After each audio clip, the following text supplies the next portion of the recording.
देखिए, मैं इस समय ये उम्मीद करूंगा कि एक बड़े नेता की स्वास्थ्य के बारे में ये लोग राजनीति नहीं करेंगे, लेकिन दिक्कत क्या है कि आम आदमी का अगर आप अभी देख लें, जो उसका पास्ट निकला है, वो कोई भी चीज को कहीं भी लाकर बोल देते हैं।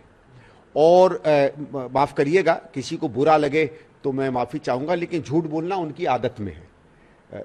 तो 2012-13 से वो झूठ बोल रहे थे, चाहे वो करप्शन के चार्ज हों, चाहे किस तरीके से वो दिल्ली का प्रशासन करेंगे, चाहे और सब पर उंगलियां लगाना हो। मुझे तो ये भी याद है कि जब एक बार किसी समय ये धरने पर बैठे थे, डायबिटिक पेशेंट तब भी थे, तो 8 या 9 दिन उन्होंने खाना नहीं खाया था, और हमको बताया जाता है कि डायबिटिक पेशेंट तो बिल्कुल उसको फास्ट पे नहीं रहना चाहिए। तब कहा था अद्भुत दैविक शक्ति है कि ये कर रहे हैं।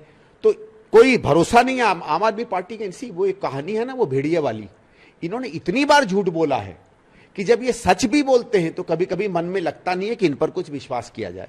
तो मैं आतिशी जी से, इन लोगों से कहूंगा कि ये सब चीजें आप कर रहे हैं, थोड़ी अपनी विश्वसनीयता भी बढ़ाइए।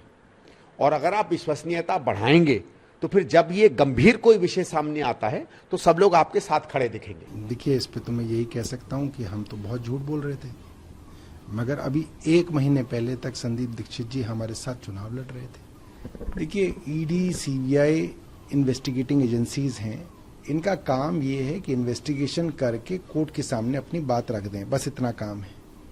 इनका काम ये नहीं है कि ये षड्यंत्र करें, किसको कैसे लंबे समय तक जेल में रखा जाए इसके षड्यंत्र के अंदर शामिल हों, किसको जेल के अंदर कितनी बार वो वकील से मिल रहा है, वो क्या खा रहा है, उसको दवाई मिलनी चाहिए नहीं मिलनी चाहिए, उसका टेस्ट होना नहीं चाहिए, ये सब चीजें सीबीआई और ईडी की नहीं है। अफसोस है मुझे अगर एक संवैधानिक पद पर बैठी हुई मंत्री इस तरह की भाषा बोलती हैं। अरविंद केजरीवाल इसलिए हिरासत में है कि माननीय न्यायालय ने उनको हिरासत में भेजा है, और अगर मंत्री इस तरह की टिप्पणी कर रही है तो सीधा सीधा माननीय न्यायालय का अवमानना कर रही है। अरविंद केजरीवाल जेल में इसलिए हैं कि माननीय कोर्ट ने उनको जेल में भेजा है, और जिस दिन कोर्ट निर्णय करेगा वो जेल से बाहर आ जाएंगे।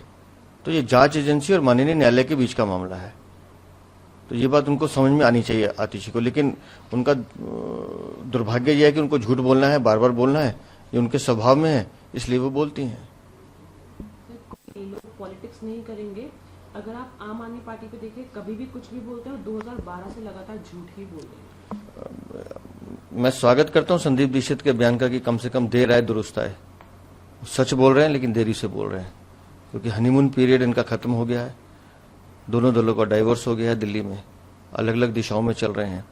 और जहां तक वो आम आदमी पार्टी पर टिप्पणी कर रहे हैं कि वो झूठ बोलते हैं, तो इसमें कोई नई बात नहीं है। आम आदमी पार्टी का चरित्र ही ऐसा है, झूठ बोलना, बार बार बोलना और फिर प्रचार करना।